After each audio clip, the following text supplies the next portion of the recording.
Hi, you're listening to Book Chat with author Vivian E. Moore.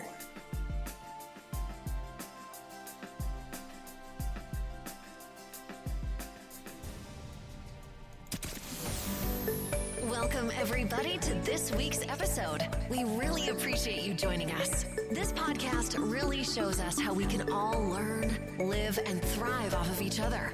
By sharing our knowledge through our conversations, we will impart some knowledge whilst learning ourselves how to progress even further. Here is your host.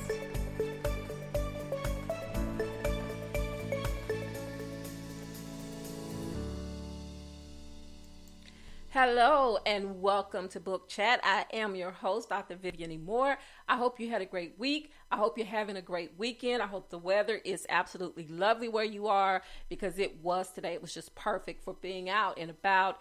And that's one of the reasons why I'm a little bit late today. So I need to apologize for that straight off the bat. But I don't want to hold you for too long. So we're going to get started right on today's show. So the title of today's show is Thriller, and the topic is Best Thriller Mystery Books of 2020. So, 2020, it isn't over, not yet anyway, and nor has it been a complete disappointment. Still, we've experienced many things that can depress you beyond words every single day. We look at COVID and how many people we've lost to this pandemic. It is just heartbreaking.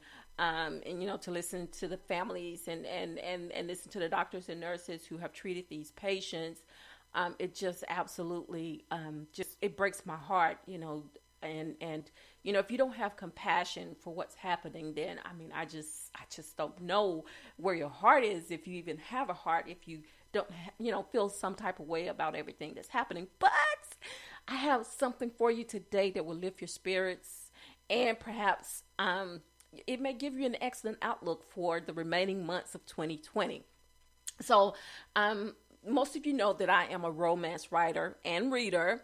And not that matters, but I've learned to broaden my horizons in many areas, starting with a new genre of stories. Well, it may not be new, but anyway, I'm sort of into it now, so I want to share that. Anyway, I've entered the universe of sci-fi action thrillers and the mysterious realms of reading. Okay, so I'm addicted to these types of books, but at the same time, I'm introduced to a bevy of great writers who know their stuff.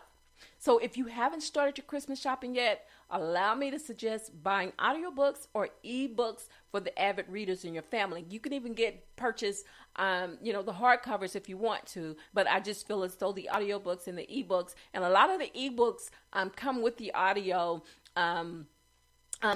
pairing. So a lot of times you can get the if you get the ebook for free, you can get the audio book, sometimes for $1.99 or maybe $7 or something like that. You won't have to pay the full price for it. Or if you have a subscription to audible.com, you get one free book a month. And then they also have the books that you can get in there. Let me see if I can find that for you, because I want to make sure that I give you the correct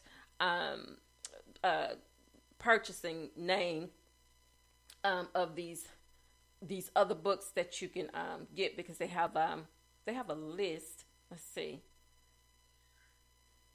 Hold on a second, and I'll find that for you. Oh, it's the Plus catalog. There we go. I was trying to find it, and I found it. So you can get this. Is like, it's not an additional charge or anything like that. It's free. And so you can go out there and listen to as many books as you want under the Plus catalog. So again, I'm really big into the mystery, thriller, and suspense types of stuff. So there you go. But anyway, I've compiled a list of the best thrillers, mystery, and suspense books of 2020 for you. Well, in my opinion, anyway. But let me add that the competition was fierce, and I would actually absolutely love to shout out every author that I had the great fortune of reading these past months. But honestly, there are just too many of them to list. So I'm giving you the top 10 best books that I've read and that I've read and written. I didn't write them, but anyway, for 2020. All right. So, number one on the list, When No One Is Watching by author Alyssa Cole. She is just one of those great writers. And this book was a New York Times instant bestseller. And there's no need to worry why, because this book took the top spot for a reason. You know, I put it at number one for a reason, because it's phenomenal. And if you ever wondered about how gentrification is a master takeover, well, this book will take it to a whole different level. And by the way, this author is also the author of The AI Who Loved Me. And if you just happen to be on my book club, my online book club, this is the book for this month that we are reading and we'll talk about later on this month. And I hope that you will get this book by Alyssa Cole. She is a great writer. She's written so many, different stories, but this one is in the mystery suspense thriller category, and it lives up to that reputation. Let me tell you, it does. So you need to get that book, check it out, because it is worth reading. All right. So number two is The Wives by Tarryn Fisher. Now, I was so confused, but in a good way, about this book, and I was also riveted throughout this book. Because the writing is excellent and it's just, and the storytelling as well. So you want to get this book, and I don't want to give too much of it away, but you'll just have to read it for yourself to see what I'm talking about. But it is just so good. I will give you this little tidbit though. If you've ever heard of what's the word she used in this story? Oh my gosh, plural marriages. So you know what plural means, right? Okay, so plural marriages. So that's what it leads you to believe, that this is a plural marriage where it's actually polygamy. But just read it for yourself and you'll see what I'm talking about. But anyway, it's a good read, and it's number two for a reason as well. All right, so the third one is The Good House by, and I do not want to slaughter this young lady's name, but I always have trouble pronouncing it. But I'm going to give it a shot. So, don't judge me if I get it wrong. But this is what I think it is. I think it's Tananarive. That's her first name. Tananarive. Last name is Dew. And this book, The Good House, is actually a play on words, because there is nothing good about this house. In fact, it's a house of terrors and voodoo. And I've never been so afraid to turn the page, but compelled at the same time, because I couldn't wait to see what happened next. And I truly believe that you will be too. The characters are so convincing. Oh my gosh, it's a thrill ride. And let me tell you, my heart was pounding the entire time I read this book. And I was so afraid because, the voodoo and witchcraft and all that kind of stuff, that to me is just so scary, and it's outside of my realm of reality. So that's what makes the book so good. But it is so well written, and you will appreciate the story, whether you believe in that stuff or not. All right, so number 4 is The Getaway by Greer Hendricks and Sarah Peckinham. And it's a novella. So there you go. It's a short read. But the story is packed with excitement and intrigue. It starts with a dream getaway that becomes a nightmare. And it's just a reminder that some things are too good to be true. So always read the fine print. All right. So you might want to check that one out. Give that one as a gift. It's a short read, but it's a great read. Okay. Number 5 is The Perfect Child by Lucinda Berry. And this book reminds me of Case 39. I don't know if you've ever seen that movie before, and I think that one was also a book, but oh my God, it is so good. This story is more than what meets the eye, and some children are scary, but this child is spun from a demon seed, and she is horrifying. So you might want to read this one with the lights on. All right, so number 6 is The Gift by Allison Galen, and it's another novella. It's a short but sweet tale, and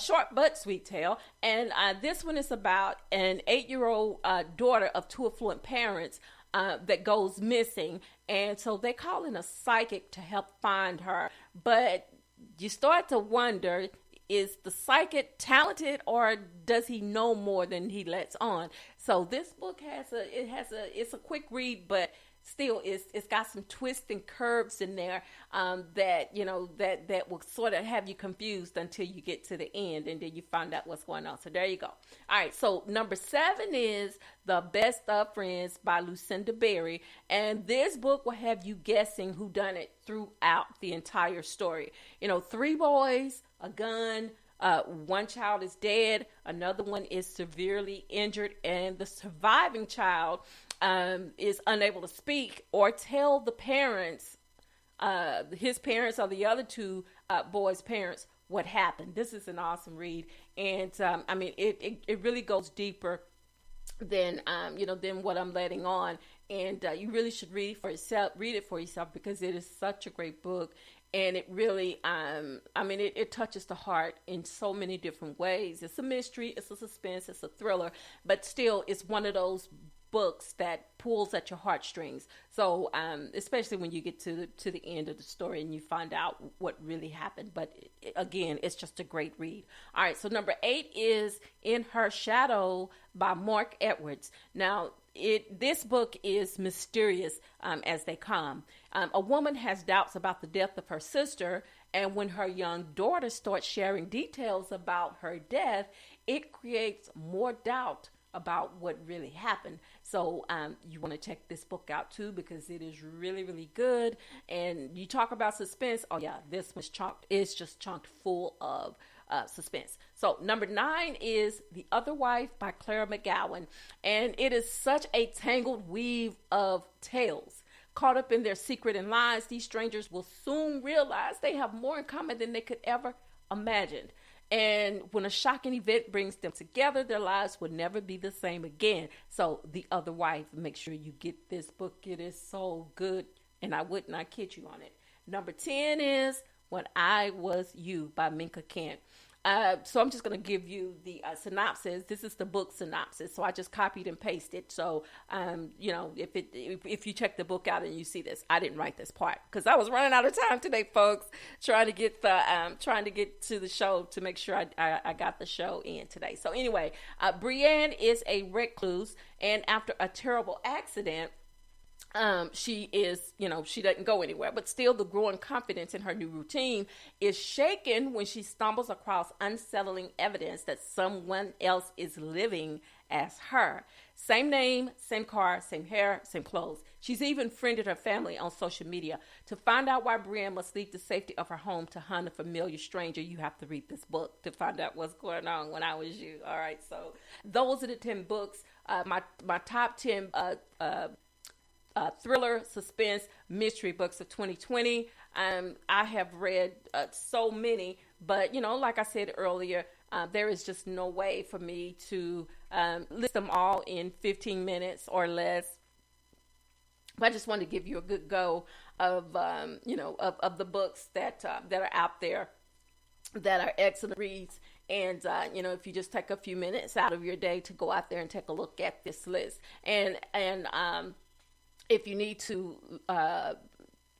to see this list again, it will be out there on my blog site, so you can go out there and look at it for yourself. And also, you can listen to the show again if you want to, and that way you'll be able to keep up with the books that I've listed for you. But these are great reads, and I just want you to check them out for yourself.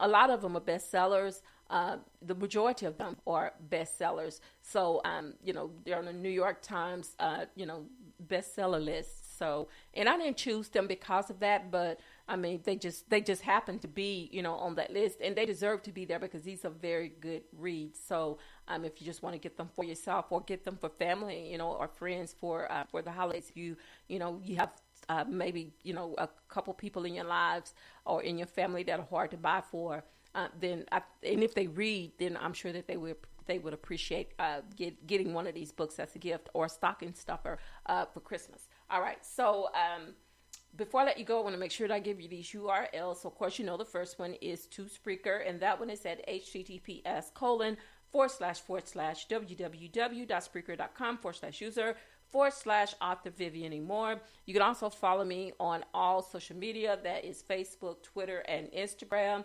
You can just look me up on Facebook as author Vivian Moore or author E.H. Shepard. On Twitter, I'm God's Property 46. On Instagram, I'm God's Property 51. You can check out my website. That is at https://www.authorvivianemore.com or authorehshepard.com. My blog site is https://vivianemore.blogspot.com. What else? Oh, yeah. And if you missed today's live show, you can listen to it on all of these platforms where podcasts are located.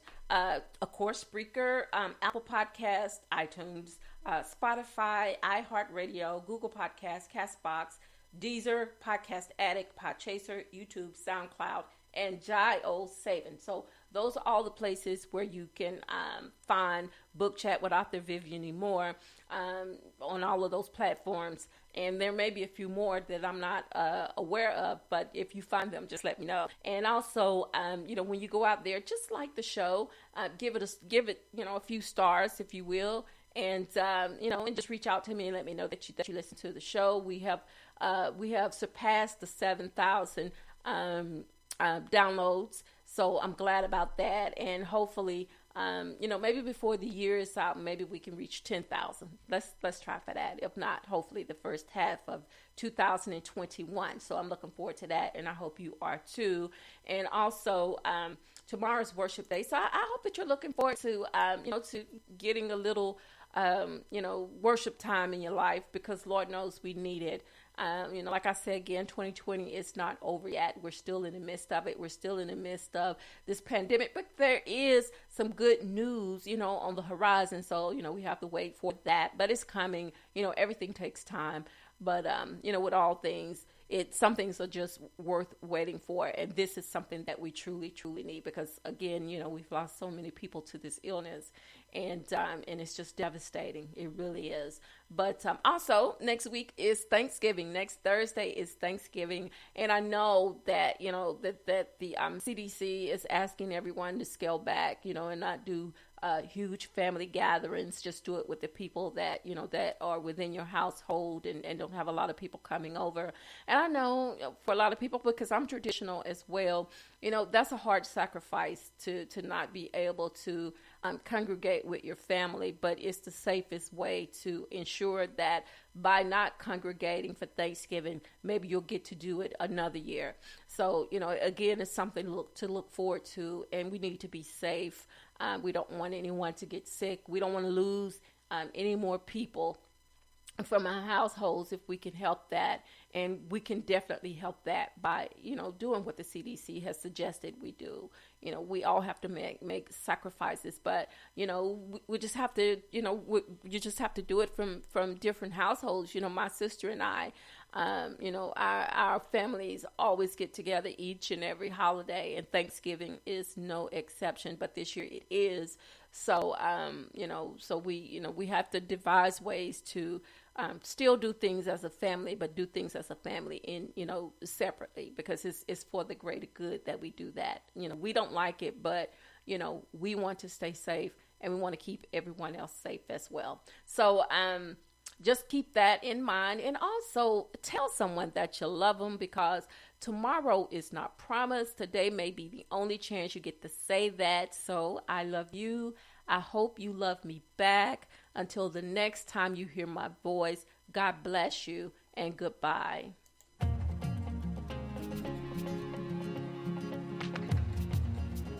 Loved what you've heard on this week's episode? Well, the answer is simple. It would mean the world to us if you could head over to iTunes and leave us a 5-star review and feedback. Spreading the word really is the best way to grow our podcast and achieve even greater things. Thank you.